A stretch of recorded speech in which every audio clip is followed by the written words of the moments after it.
Kaixo, bideo honetan zatikako integralak landuko ditugu. Integratzeko metodo hau biderketak daudenean erabiltzen da. Biderketak baldin badaude ezin delako integratu zuzenean. Baina ez beti, adibidez.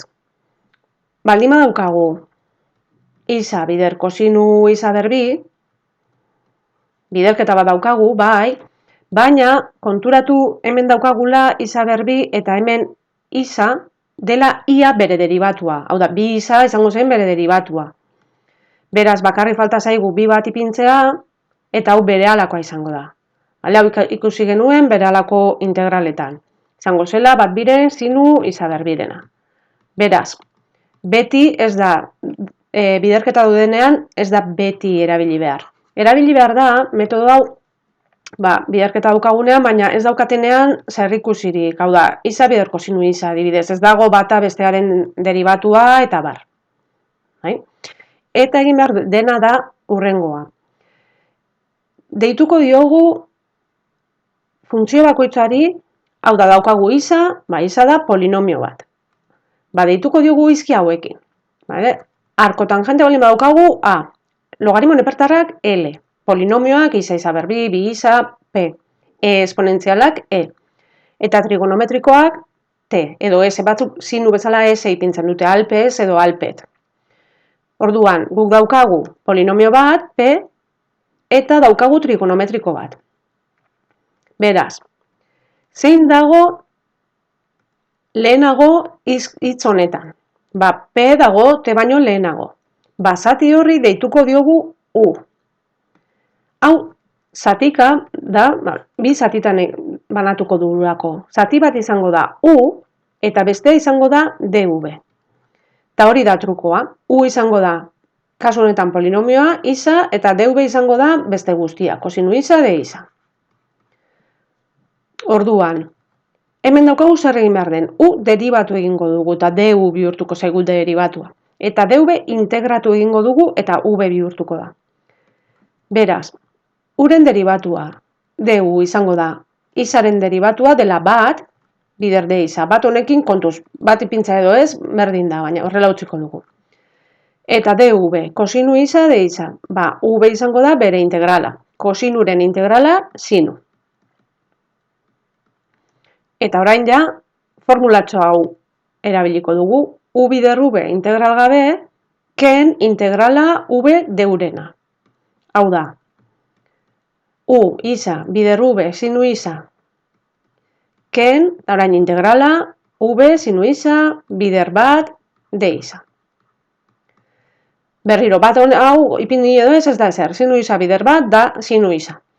Eta sinu isaren integrala da minus kosinu. Beraz, hemen amaitza falta zaigu, isa sinu isa, ken minus kosinu isa.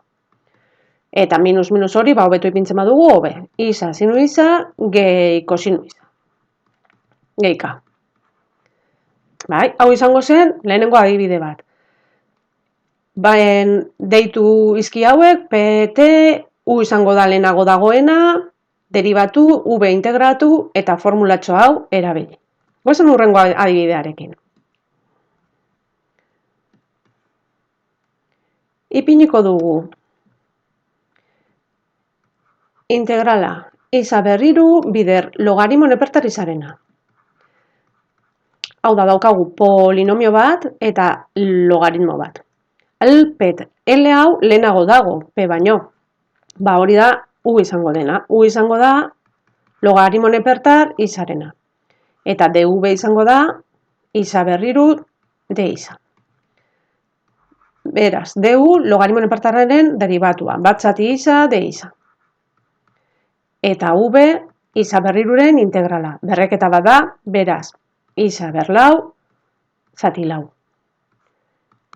Eta orain ja, formula, U bider V, ln isa, bider isa berlau zati lau, ken integrala, isa berlau zati lau, bider DU dela bat zati isa, de isa. Eta oraindik hau falta zaigu integratzeko. Zer egingo dugu? Nik egingo nuke. Zenbakiak estorban daude, kanpora atera. Eta gero joango gara ikusten. Kanpora ateratzeko, beste guztia ipintzen dugu berdin, ln isa. Bider isa berlau zati lau, ken bat zati lau, bata goian eta laua betik, integrala isa berlau zati isa. Eta isa berlau zati isa, zatiketa bada, berreketen zatiketa, berretzaileak kendu egin behar dira, kenketa egin behar da. Eta lau ken bat, berriru. Hau da, geratzen zaigu ln isa, bider isa berlau zati lau, ken bat zati lau, isa berriru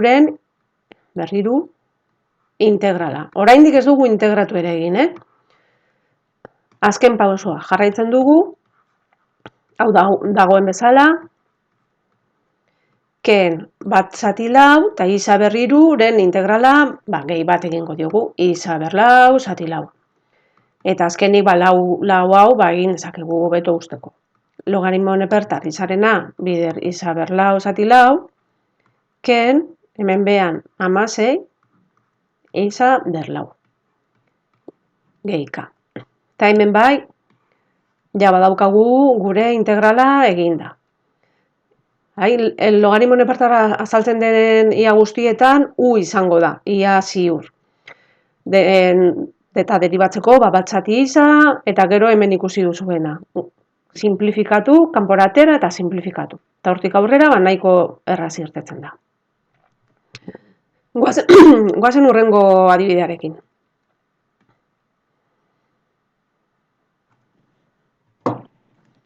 Hurrengo adibidea. Isa berbi, bider berlau isa. Daukagu polinomio bat eta esponentziala. P alpet, P dago lehenago. Beraz, u izango da isa berbi. Eta dv izango da berlau isa, d isa. Uren deribatua du izango da bi isa, d isa. Eta orain, berlau isaren integrala, gogoratu, zerbaiten integrala da bera, baina behar dugu goikoaren deribatua, bere lauketan ikusi genuen bezala. Hau da, lau izaren deribatua behar dugu eta ez daukagu. Zenbat da, lau. Ez daukagu, ipiniko dugu, bat zati lau eta kanpoan bere alderantzizkoa. Hemen lau eta kanpoan bat zati lau. Beraz geratzen zaigu, bat zati lau hau kanpokoa hor geratzen da, eta gero f lehena desagertu egingo da. Geratuko zaigu, lau isa. Hau gogoratu, bere lauko integralak nola egiten genituen. Eta hau izango da, gure v. V izango da, bat zati lau, lau isa. Eta orain jarraituko dugu. U bider v, isa berbi, bider bat zati lau, lau isa. Ken integrala v, bat zati lau, lau isa, bider du, bi isa, d isa. Oraindik zati hau egin behar dugu. Eta zati honetan berriro daukagu eta daukagu isa bat hortik. Beraz, berriro egin beharko dugu zatika, ezin dugu egin bakoitza bere aldetik. Orduan, pizkat konponduko dugu, kanpora aterako ditugu, ipiniko dugu. Hasiera berdin ipini behar da, denbora guztia joan behar gara egiten. Egin dezakeguna da, hemen eragiketak egin. Hau da, goikoekin eta zati lau. Izakarratu berlau isa, zati lau. Ken, hemen barrutik zenbakiak estorboan daude, kanpora aterako ditugu. Bi, bider bat zati lau edo bi zati lau. Simplifikatu alda, baina gero egingo dugu hori. Eta orain geratzen zaigu, berlau isa, bider isa, d isa. Berriro daukagu hemen polinomio bat eta esponentziala. Orduan berriro egin behar dugu. U izango da isa.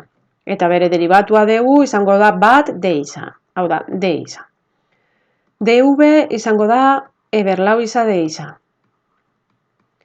Eta bere integrala, berriro ez dugu egingo, berlau isaren integrala da bat zati lau, berlau isa. Hemen berdin, bat zati lau, berlau isa. Eta orain joango gara poliki-poliki guztia ipintzen, hasieratik. Izango dugu isa, karratu, berlau isa zati lau, ken bi zati lau, eta orain bider, hemen egin behar dugu u bider ube, ken ube deu. Hau da, u isa bider ube, ken ube bat zati lau integralaren barruan, u bider ube, ken integrala ube deu. De isa. Oraindik beste integral bat daukagu, baina hau ja berehalakoa da. Orduan, joango gara, isa karratu, berlau isa zati lau. Ken bi zati lau, oraindik hau ipiniko dugu horrela. Hemen egingo dugu ere zati lau eta goikoekin. Isa, berlau isa. Ken, bat zati lau, barruko bat zati lau hau, kanpora atera dezakegu, bat zati lau, eta geratzen zaigu berriro, integrala berlau izarena. Eta berlau izaren integrala berriro, bat zati lau, berlau isa. Eta orain bai, orain ja guztia integratuta daukagu. Hemen ja amaitzea izango genuke, baina bueno, jak hemen gauden, jarraituko dugu amaiera arte. Hau da, ondo ipiniko dugu, egin beharko duguna da, bueno, bi zati lau hau bat zati bi bezala ipiniko dugu, eta egingo dugu hau bider hau, eta gero hau bider hau guztia. Orduan, minus, hau bat zati bi baldin bada, behan bi bider lau zortzi, eta goian isa berlau isa. Zuek egin kontuz, hau. Eta gero, minus, bider minus, plus, behan pentsatu berriro bi daukagula, lau bider lau amasei, bider bi hogeita amabi, eta goian bat, bider berlau isa, berlau isa. Geika. Eta orain bai, hemen ja amaituta daukagu. Beraz, gogoratu, berbi edo daukagunean, eta gero berriro isa geratzen denean, berriro egin behar dugula, ezin dugu hemen egin beste era batera. Birritan egin beharko dugu, eta orduan minusarekin eta bar, kontu zibili behar da. Bai? Eta guazen ja azken adibidearekin.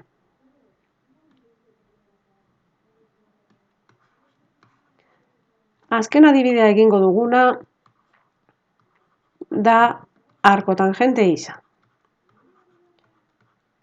Eta esan dezakezue, eta hemen non dago biderketa? Bueno, hemen biderketa bat dago, arko tangente isa, bider de isa horrere biderketa bat dago. Hau zatika integratzen da. Arko tangente da hauetako lehenengoa, osea, izango da u.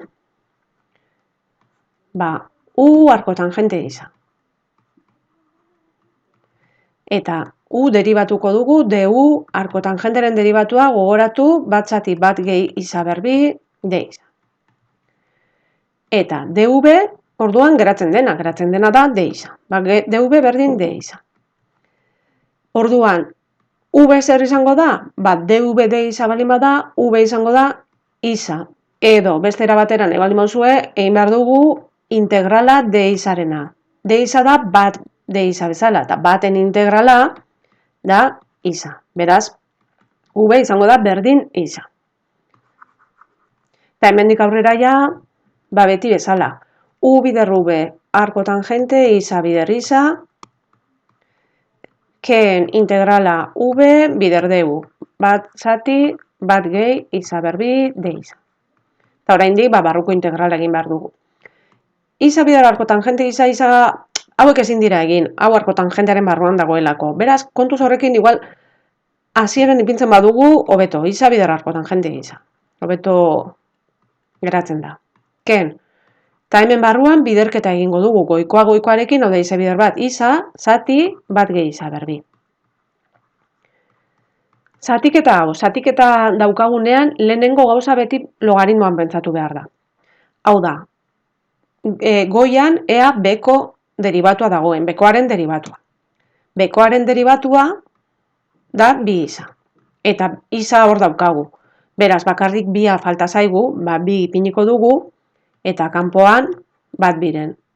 Zergatik, ba, horrela ja, izango dugulako goian daukagunean bekoaren deribatua da logaritmo nepertar. Hau da, hau izango da. isa arko tangente. Isa ken bat biren hor geratzen dena, eta hau guztiaren integrala da logaritmo nepertar beko funtzioarena. Goian dagoelako bere deribatu. Gehi k. Eta hemen ja integratuta daukagu. Beraz, horrelako funtzio bat daukazutenean eta bakarrik dago eta ez dakigu integratzen, horrela egin daiteke. Horrela berdin ere integratzen da logaritmoa dagoenean bakarrik. Logaritmo isaren integrala ez da berehalakoa, ez dakigu zer den. Gauza berdin egin beharko genuke. Deitu u logaritmo nepertarrari eta dv d isari. Eta hemendik aurrera irteten zaizu. Hau ja zuei uzten dizuet. Ea egiteko kapasa zareten. Honekin ja zatikako integralak amaitu ditugu, baina, falta dira mota txiki bat direla integral ziklikoak. Zatika egiten dira baita, baina beste arazo batu dituzte. Eta horiek ja beste bideo batean ikusiko ditugu. Espero beti bezala lagungarri izatea. Hurrengo bideora arte. Asko ikasi. Aio!